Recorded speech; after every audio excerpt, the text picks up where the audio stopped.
tarde a todos. Vamos nesse momento nos ligando com o nosso mentor individual, com a espiritualidade amiga desta casa, com Joana de Ângeles, Irmã Rosário, Irmã Teresa, e agradecer a todos pelo carinho, pela amizade, pelo acolhimento. Nos ligamos com nossa mãezinha querida, Maria de Nazaré, pedindo a ela que nos envolva na sua luz, na sua paz, na sua serenidade, que nos aconchegue juntinho ao seu coração de mãe num abraço muito caloroso. De mãos dadas a Maria, chegamos à presença do nosso Mestre amado Jesus e a Ele pedimos que derrame a sua luz sobre nós, que nos auxilie no entendimento e na aplicação dos seus ensinamentos em todos os momentos da nossa existência. De mãos dadas a Maria e a Jesus, chegamos à presença do nosso Pai Criador. A Ele agradecemos pelo que somos, pelo que temos, pela oportunidade bendita de estarmos aqui reunidos.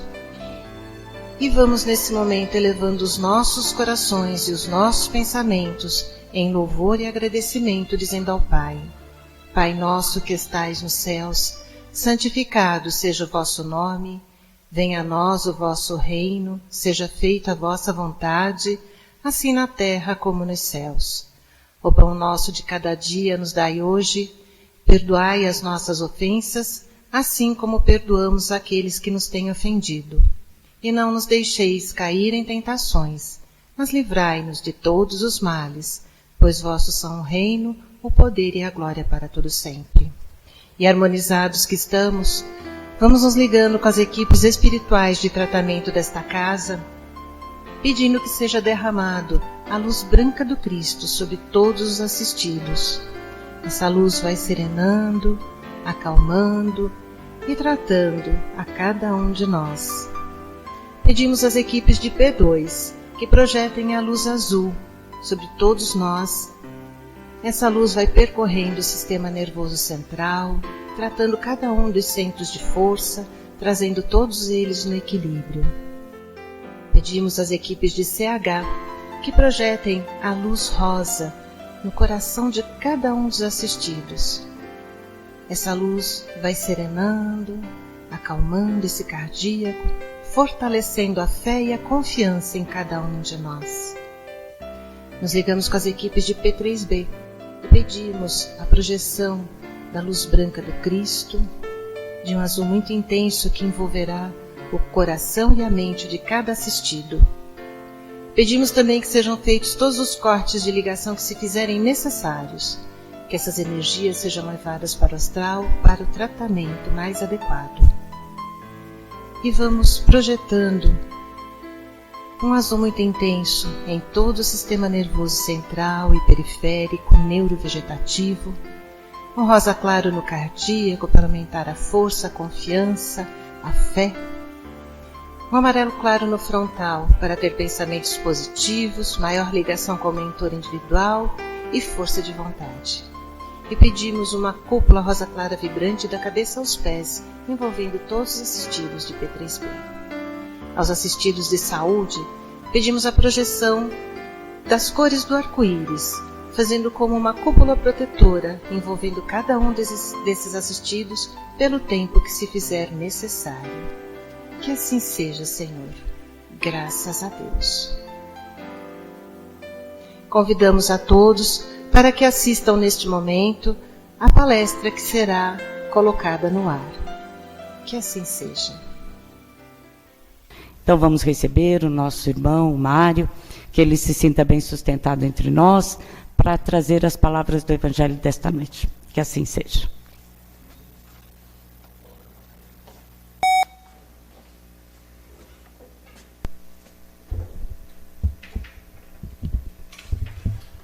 Boa noite a todos.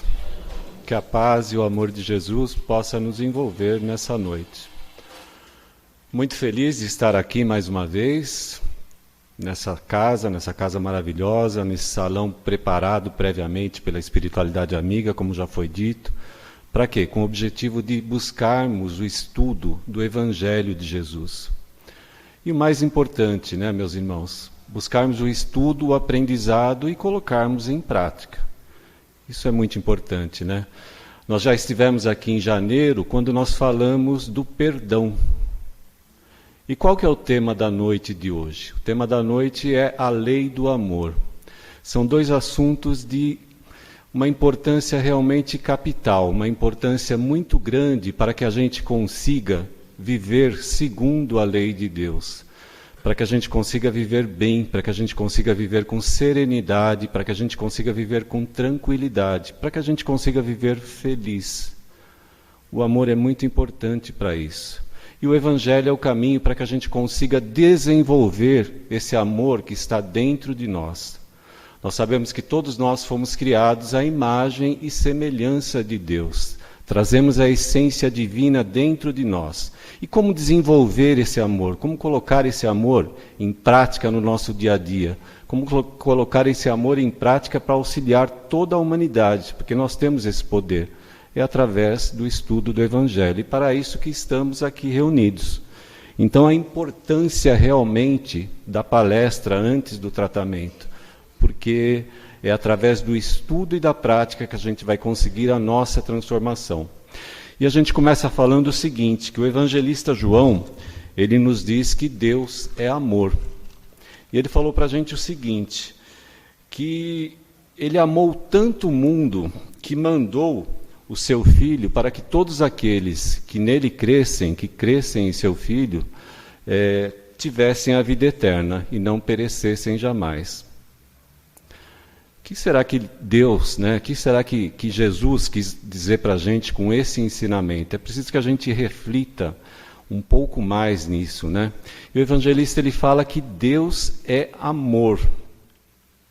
Ele não fala que Deus é alguém que ama, ele fala que Deus é amor.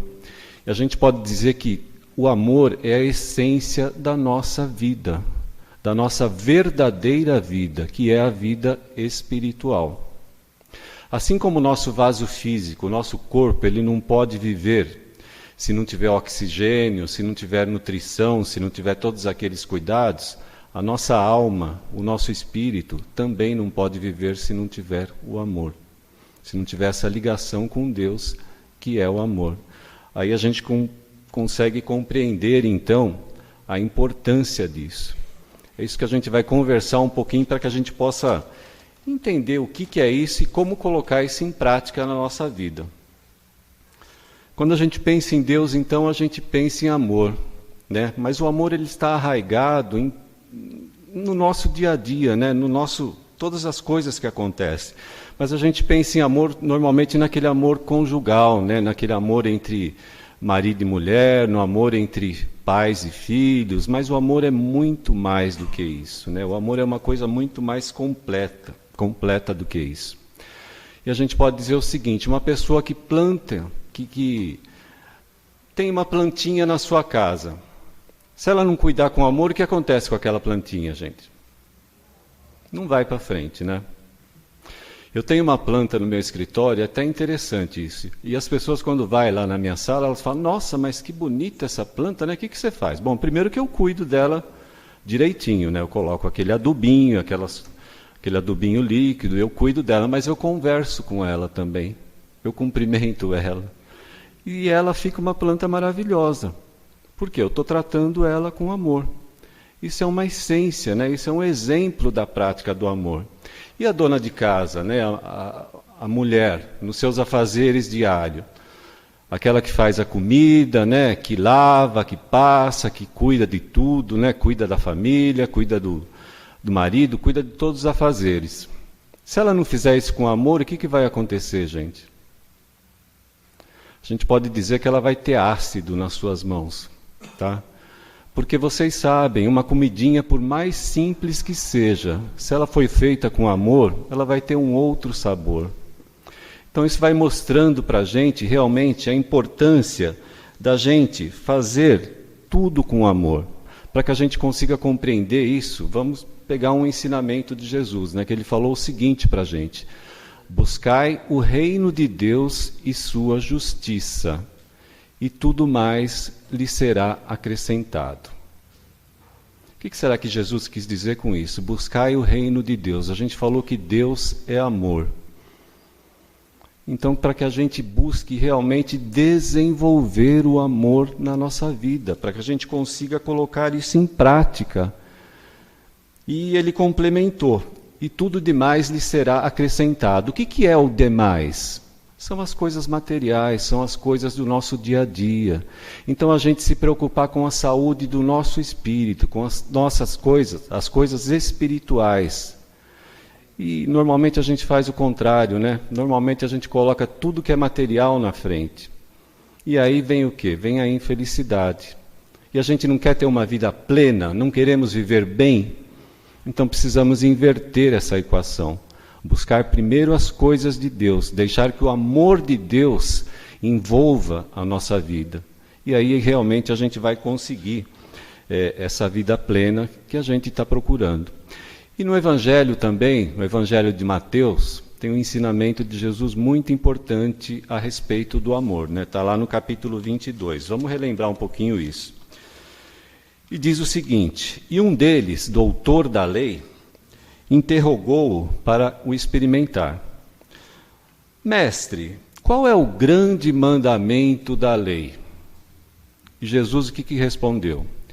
Amarás o Senhor teu Deus de toda a tua alma e de todo o teu pensamento. Este é o primeiro e grande mandamento. E o segundo, semelhante a esse: amarás o teu próximo como a ti mesmo. Desses dois mandamentos dependem toda a lei e todos os profetas. Ou seja, nesses mandamentos a gente pode dizer que está resumida toda a lei de Deus. Por isso que a gente falou que Deus é amor. A importância da gente realmente compreender essa essência e colocar isso em prática. Agora, quando a gente fala mandamento, normalmente a gente pensa o seguinte, uma ordem, uma imposição, que se não for cumprida, vai ter um castigo. Por isso que a gente tinha aquele pensamento, temei a Deus, o mandamento, aquela imposição. Mas Jesus veio mostrar para a gente que não é isso, gente? Mandamento é uma norma de conduta, segundo o Evangelho. Porque o Evangelho nós podemos dizer que é um hino de amor. E a gente sabe que Jesus não veio destruir a lei, como ele próprio falou, que ele veio dar seguimento. Então, quando ele falou mandamento, ele estava querendo dizer para a gente uma norma de conduta, uma maneira como a gente deve agir. E como que a gente desenvolve isso? Será que o amor chega de repente na nossa vida? Não, gente? Ele tem que ser desenvolvido. O que chega de repente, o que é? A paixão. E a paixão, ela chega de repente e ela acaba de repente também. Tem uma diferença bastante grande entre amor e paixão. A pessoa que ama verdadeiramente, ela deseja a felicidade do ser amado. Diferente da paixão. A paixão está ligada à posse. A pessoa quer a felicidade para si. Então, é importante que a gente compreenda isso. Por isso que Deus é amor, porque Ele quer a nossa felicidade. Por isso que Jesus, todo o ensinamento de Jesus, o Evangelho, é um hino de amor, porque Jesus amou a todos nós e Ele quer a nossa felicidade. Importante que a gente compreenda isso também. Nós sabemos que o exemplo mais próximo, mais elevado, vamos dizer assim, de amor que a gente conhece aqui na Terra, é o amor de mãe. Mas muitas vezes até esse amor acaba se confundindo, porque as mães eventualmente acabam com aquele sentimento de posse e acaba atrapalhando até os seus filhos. Então é importante que a gente compreenda isso. Os nossos filhos, eles antes de serem nossos são filhos de Deus. Todos nós somos filhos de Deus. Todos nós trazemos a essência divina dentro de nós e todos nós estamos aqui para desenvolver essa essência. A gente volta a dizer, o Evangelho é o caminho para que a gente consiga fazer isso. E precisamos realmente começar a desenvolver esse amor na nossa vida, A gente, como nós já falamos, não pensar que o amor é só abraço, é só beijinho, é só afago. Isso é uma demonstração de carinho, é uma demonstração de amor. Mas amor é muito mais do que isso, Alguns exemplos que a gente pode estar citando. Uma pessoa, por exemplo, que esteja defendendo uma causa ecológica, preocupada com a humanidade, preocupada com o bem do planeta, é uma pessoa que ama. Aquela pessoa que luta pelos verdadeiros direitos humanos, estamos falando aí de direitos verdadeiros da humanidade, que deseja o bem de todas as pessoas. Podemos dizer que é uma pessoa que ama. Alguém que esteja defendendo o nosso planeta, né, a nossa camada de ozônio, buscando impedir que... Então, outro exemplo, um cientista que entra lá no laboratório, se tranca lá no laboratório e esquece de si mesmo, aquela dedicação total, buscando desenvolver vacina, buscando desenvolver remédio, buscando desenvolver produtos, né, que melhorem a vida da humanidade. Isso é a prática do amor. Dentro das profissões, uma fonoaudióloga, por exemplo.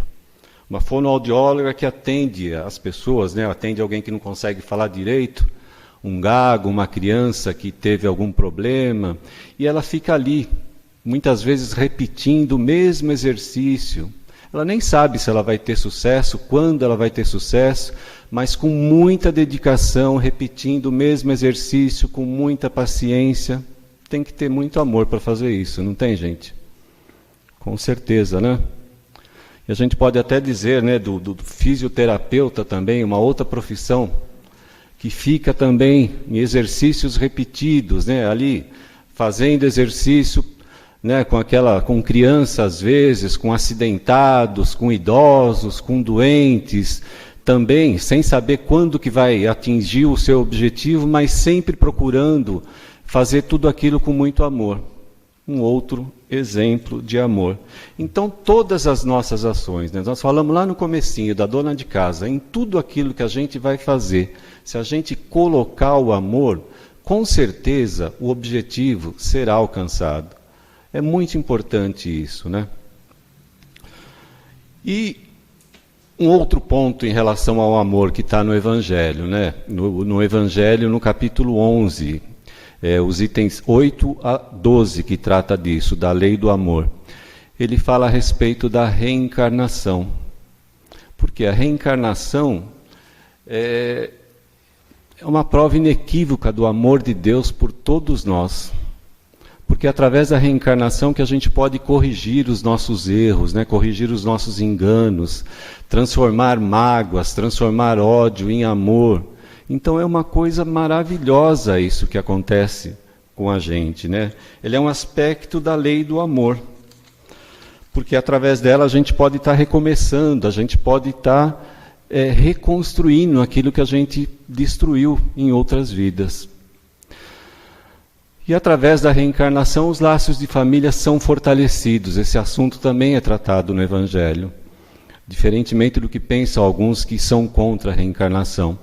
E para ilustrar isso aí, eu vou contar tem um videozinho do Dr. Sérgio Felipe, eu não sei se vocês conhecem, mas o Dr. Sérgio Felipe é um médico espírita, né, formado pela Universidade de São Paulo, e há muito tempo ele estuda a relação entre a medicina e a espiritualidade. É um médico fantástico, né?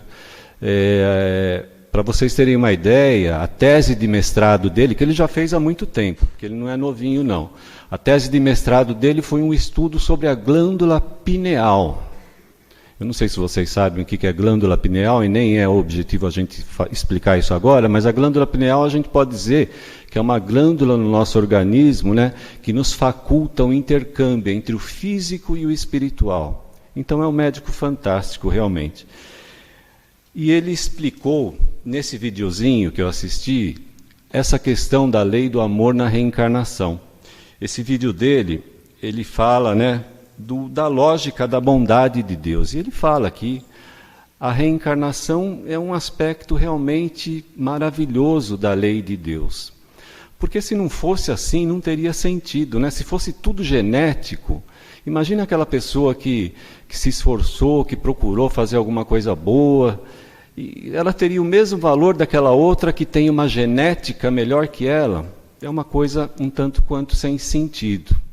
E ele dá um exemplo bem prático para que a gente compreenda isso. Ele fala o seguinte, né? Ele fala de uma mãe e seu filho. Uma mãe bastante dedicada, só que o filho, quando chega aos 12 anos, começa a se desviar do caminho correto.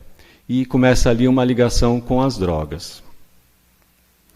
Aos 14 anos, esse filho estava no crack. Aos 16 anos, ele estava no tráfico. Aos 20 anos, ele estava sequestrando pessoas para obter os recursos para sustentar o vício dele. Ele era uma pessoa extremamente fria, uma pessoa extremamente calculista, que não vacilava, né, e não temia matar alguém para conseguir atingir os seus objetivos. Pois bem, esse filho morreu num confronto com a polícia. O que aconteceu com ele? Foi para o inferno. Não é isso? Pela lei do céu e do inferno? Muito bem. Ele teve uma vida bastante desregrada, ele foi para o inferno. E a mãe? A mãe seguiu a sua vida. Seguiu em frente, sempre prestimosa, sempre buscando viver na ética, sempre procurando cumprir com os seus deveres, e foi até o final da sua vida. Até que ela morreu também. Ela morreu, teve uma vida maravilhosa, uma vida boa, foi para o céu. E aí, chegando no céu, ela é recebida por Deus. E Deus diz para ela o seguinte: foste boa e prestimosa, conquistastes o paraíso, desfruta do meu reino. O que essa pessoa, o que essa mãe vai falar, gente? Qual que vai ser a primeira frase dela? Cadê meu filho? Aí Deus vai explicar para ela: olha, o seu filho, ele não teve uma vida regrada, o seu filho está no inferno. Ah, então eu não quero ficar aqui, eu quero ir para o inferno. Não, você não pode ir para o inferno, você foi uma pessoa boa, você vai ficar aqui no paraíso. Aonde estaria o amor de Deus? Olha só como a gente compreende que realmente a reencarnação é uma coisa, é um exemplo claro do amor de Deus. Onde estaria o amor de Deus aí que estaria separando a mãe do filho? Não, aí o que Deus vai falar? Olha a demonstração do amor de Deus. Tá bom, então. Então você vai poder se reencontrar com o seu filho, porque na situação atual não pode. Ele não pode vir aqui, você não pode ir lá, mas você vai poder reencontrar com o seu filho.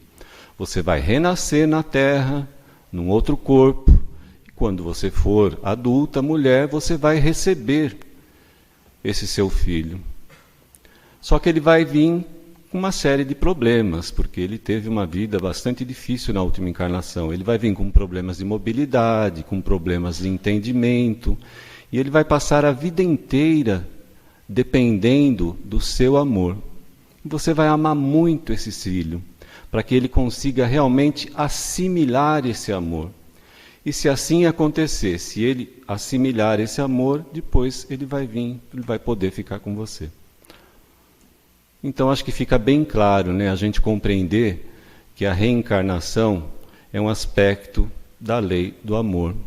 Né? Fica bem claro a gente compreender isso. E o que diz, né, a nossa mentora, Joana de Ângeles? Agora vamos entrar na parte um pouco mais prática da nossa conversa. Né? Tudo bem, você está falando do amor e tal, e como que a gente coloca isso em prática no nosso dia a dia? Então eu peguei um texto da Joana, do livro Amor, Imbatível Amor. Vamos ver o que ela fala a respeito disso. Ela diz o seguinte: o amor não pode ser imposto, mas desenvolvido. Isso a gente já tinha falado, né? Treinado, quando não surgir espontaneamente. A síntese proposta por Jesus em torno do amor é das mais belas psicoterapias que se conhece. Amar a Deus acima de todas as coisas e ao próximo como a si mesmo, em uma trilogia harmônica. Ante a impossibilidade de o homem amar a Deus em plenitude, já que ele tem dificuldade em conceber o absoluto, né? Ele tem dificuldade em conhecer Deus, realiza esse mister invertendo a ordem do ensinamento, amando-se de início, a fim de desenvolver as aptidões que lhe dormem em latência, esforçando-se por adquirir valores iluminativos a cada momento, crescendo na direção do amor ao próximo, que é uma decorrência do alto amor, já que o outro é a extensão dele mesmo, para finalmente amar a Deus em uma transcendência incomparável na qual o amor predomina em todas as suas emoções e é o responsável por todos os nossos atos. O que Joana quis dizer, né? Que é importante que a gente, primeiro, precisa amar a nós mesmos. Depois a gente vai amar o nosso semelhante para finalmente amar a Deus. Isso está claro no ensinamento de Jesus, quando ele falou, né, que o maior mandamento, amar a Deus sobre todas as coisas e ao próximo como a si mesmo. Essa frase, ao próximo como a si mesmo, ela deixa clara, né, que o amor a si mesmo é a base de todo o processo do amor. Só que às vezes nós confundimos nessa questão do amar a si mesmo com a questão do egoísmo, com a questão do egocentrismo. Né? Eventualmente podemos pensar, né? Eu quero as coisas para ser feliz, mas será que as coisas que eu desejo não vão prejudicar outras pessoas? Isso é o que a gente fala que é o falso melhor, né? É o pseudo-amor, é o desamor. E o que é o alto amor que a gente está falando? Muito importante que a gente compreenda isso. O alto amor é a gente exercitar ações, exercitar coisas que sejam boas para todos. Que sejam boas para nós, que sejam boas para as pessoas que convivem com a gente, que sejam boas para o planeta, que sejam boas para todo mundo. Isso é o alto amor. E a partir do momento que a gente começa a fazer isso, a gente vai se enchendo de amor, a gente vai colocando amor dentro da gente. Nós sabemos que a gente só pode dar daquilo que a gente tem. A partir do momento que a gente se abre ao amor, o universo inteiro se abre para nós. E nós conseguimos aquela vida em equilíbrio que nós falamos. Legal, né? Tudo bem que você está falando, mas como que a gente consegue isso? Como conseguir esse alto amor? Como conseguir essa transformação? Meus irmãos, eu não falei no começo aqui que o Evangelho é um hino de amor. A Ana não veio aqui, não falou que estamos reunidos aqui para estudar o Evangelho de Jesus. Então o caminho é esse. A gente vem, a gente busca o aprendizado, a gente busca compreender os ensinamentos de Jesus e a partir do momento que nós vamos colocando isso em prática, a gente vai se transformando. Lembra que nós falamos que o amor não pode ser imposto, o amor tem que ser desenvolvido? Então é isso que nós estamos fazendo aqui agora. Buscando estudar o Evangelho e o mais importante, depois, colocar isso em prática no nosso dia a dia. Porque não basta a gente ter o conhecimento, é importante que a gente coloque isso em prática. E aí, lentamente, a gente vai desenvolvendo e a gente vai mudando. Esse é o caminho da nossa evolução espiritual, é o caminho que a gente está procurando. É isso que a gente... Estamos aqui encarnados com esse objetivo. O objetivo de crescer, o objetivo de evoluir. Sempre lembrando, eu sempre falo isso nas minhas conversas, porque é muito importante. Todos criados simples e ignorantes e todos chegaremos à perfeição. Temos uma longa estrada a percorrer. E para percorrer essa estrada, temos que seguir um caminho. E o caminho é Jesus, é o ensinamento de Jesus, é o Evangelho. E a partir do momento que fazemos isso, nos enchemos de amor e estamos nos habilitando para amar a todos, amar a humanidade, amar a natureza, amar o mundo, colocar isso em prática no nosso dia a dia. E quando fizermos isso, realmente estaremos amando a Deus. E para finalizar, gente, eu vou falar um conto do Richard Simonet. Eu gosto muito do Richard Simonet, né, que é um autor espírita, já desencarnou, inclusive ele já fez palestra aqui no Joana. E ele tem vários livros de contos engraçados às vezes, mas bem práticos, né, que mostram bem essa questão para a gente. Né? E o que eu escolhi para falar para vocês, fala o irresistível apelo do coração. Ele trata exatamente do amor no cotidiano. E ele diz o seguinte: foi amor à primeira vista, dessas coisas que só o Espiritismo explica. Tão logo se conheceram, Lauro e Cássia sentiram irresistível encantamento. Não era do tipo de paixão, na ardência do desejo que se esvai com a satisfação dos sentidos, mas aquele amor autêntico, que transcende os limites da atração física para fixar-se imortal na intimidade do coração. Logo começaram a namorar, experiência sublime de almas afins que se encontram. À luz da doutrina espírita, diríamos com maior exatidão, almas afins que se reencontram. Somente uma convivência milenar nos domínios do afeto poderia justificar tão terna ligação. Mas havia um problema. Ela era pobre e ele rico. Família abastada, tradicional, coisa de ilusória nobreza sustentada pelo dinheiro. Sua mãe Matilde, viúva de filho único, ao saber do namoro, passou a pressionar Lauro. Essa moça não serve para você, dizia com bastante imposição. E ele, mas mamãe, Cássia é a mulher da minha vida, eu a amo com todas as forças do meu coração. Tolice. De outras vezes você esteve apaixonado e logo passou. Dessa vez é diferente, mamãe, é amor mesmo. Pretendo me casar com ela. Não admito tal loucura. A senhora não pode me impedir. Sou maior de idade, tenho meus direitos. Pois bem, se é assim, escolha. Ou fica comigo, tendo as mordomias de sempre, ou com essa mulher, e não terá um tostão dos meus haveres. É o que a senhora quer? Sim. Então saiba que prefiro ficar com Cássia. Pouco depois, Lauro e Cássia casaram-se. Cerimônia simples, poucas pessoas, amigos íntimos, familiares da noiva, mãe do noivo ausente. Matilde viajara para não participar daquela união que tanto a contrariava. Via na jovem que conquistara o amor do seu filho, o coração de seu filho, como uma aventureira, disposta a dar o golpe do baú. Nem mesmo quis conhecê-la. Lauro e Cássia instalaram-se numa cidade distante, existência feliz, logo abençoada pelo nascimento de Silvinha, linda menina. Quanto a Matilde, seguiu solitária, dominada pela nostalgia, saudade imensa do filho, que achava que era um ingrato, mas irredutível na sua orgulhosa decisão de manter-se afastada do casal. Nem mesmo quando soube do nascimento da neta, dispôs-se a superar a animosidade gratuita pela nora, sempre a responsabilizá-la pelo afastamento do filho. 7 anos se passaram, até que Matilde, sem que Matilde se dispusesse, a mudar essa situação. Então ela recebeu uma carta, uma letrinha infantil. E ela abriu a carta dizia o seguinte: Querida vovó, estou escrevendo para dizer que esperamos sua visita.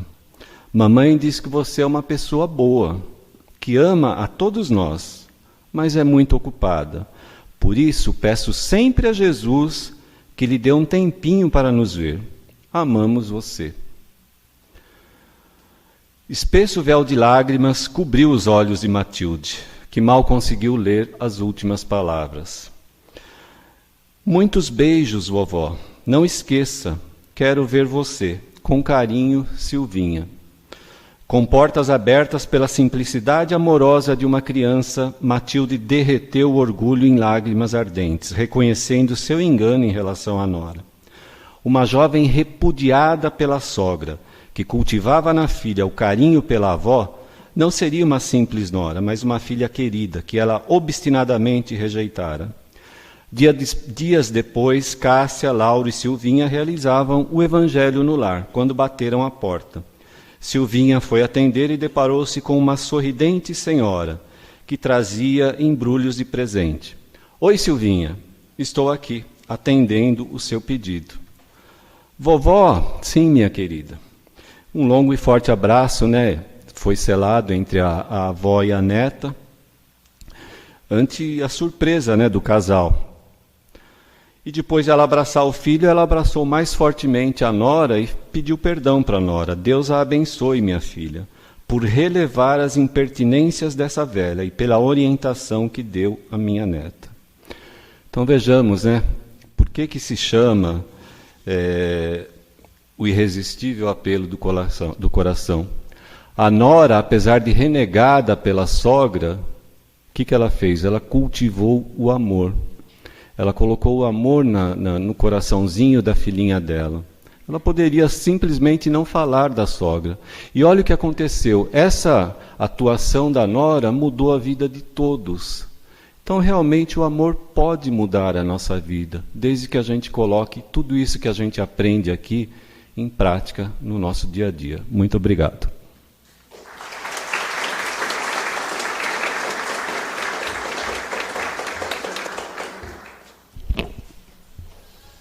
Agradecemos ao nosso irmão pelas palavras de sabedoria. E agora vamos pôr em prática este amor que reside nos nossos corações. E vamos trazer para a nossa mente, para o nosso coração, aquele ente querido que sabemos necessitado, por vezes do corpo e do espírito, de um alento amoroso. Que Dr. Bezerra de Menezes, Joana de Ângeles, possa abraçar, socorrer e sustentar esse ente ou esses entes queridos que trazemos no nosso coração e sabemos necessitados deste amor puro e verdadeiro. E receba também o nosso abraço de carinho e de amor. Que possamos expandir esse amor a todos aqueles necessitados, irmãos que se encontram nos seus leitos de dor, nas casas de recuperação, nos orfanatos, nos asilos, pelos aqueles irmãos que se encontram depressivos e também pelas famílias que neste momento sofrem pelo desemprego. Que Jesus e o Pai Maior possa visitar cada um deles. Que possamos vibrar amor por aqueles nomes colocados na nossa urna de vibração, pelos irmãos desencarnados e por aqueles que se achegam hoje a este planeta. Que recebam o amor verdadeiro do Pai. Pedimos licença, que possamos vibrar por nós mesmos, pela nossa evolução, pelo nosso entendimento e pela nossa capacidade de amar cada vez mais. Gratos que somos, rogamos ao Pai que nos acompanhe ao retorno aos nossos lares e que quando lá chegamos, possamos levar esta centelha divina de amor que está nos nossos corações depositados hoje. Que assim seja, graças a Deus, bom fim de semana a todos e que na próxima semana possamos estar juntos novamente. Muito obrigada a todos.